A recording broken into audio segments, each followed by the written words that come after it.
Hey, this is Big Al, the underdog. Hey, I've talked to several people in the last couple of weeks, and I found out that it's one thing that they have in common. They have all settled for something. Settlements. They settle for a job that they hate going to.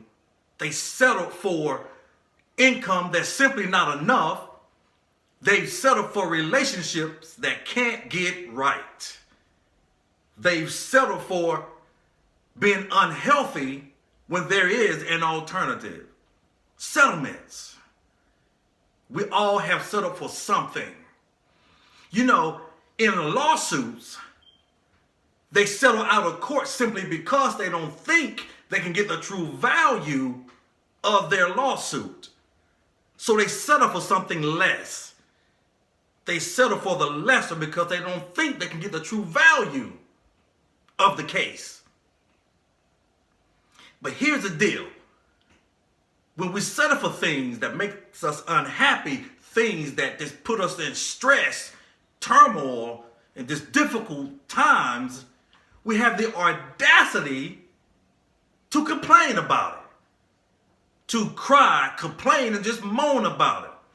Now you must be careful who you complain to, because 20% of those you complain to don't care. And the other 80% are glad it's you and not them. So be careful who you complain to. It reminds me of a story of this young man jogging down the road. And he noticed an older gentleman and his dog on the porch. And the young man running noticed that the dog was just moaning and moaning. So he stopped and asked the older gentleman, "What's wrong with your dog?" And the older gentleman said, "Well, he's just moaning." And then the young jogger said, "Why, sir, I see that he's moaning, but why is he moaning?" And then the older gentleman said, "He's laying on a nail." And then the young jogger said, "Why doesn't he get off?" Then the older gentleman smiled and said, "Why, it's not hurting him bad enough for him to get off."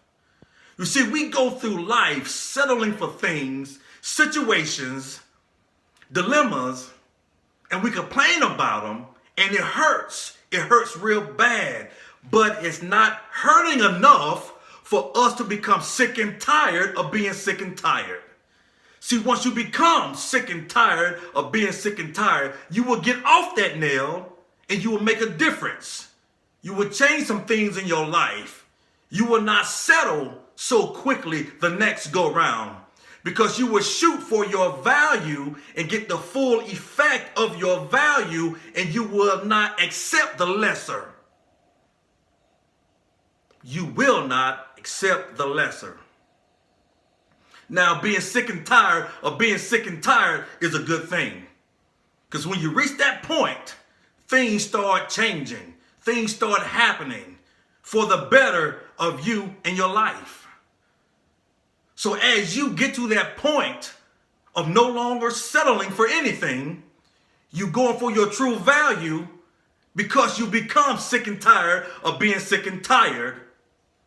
I will see you no other place but the top.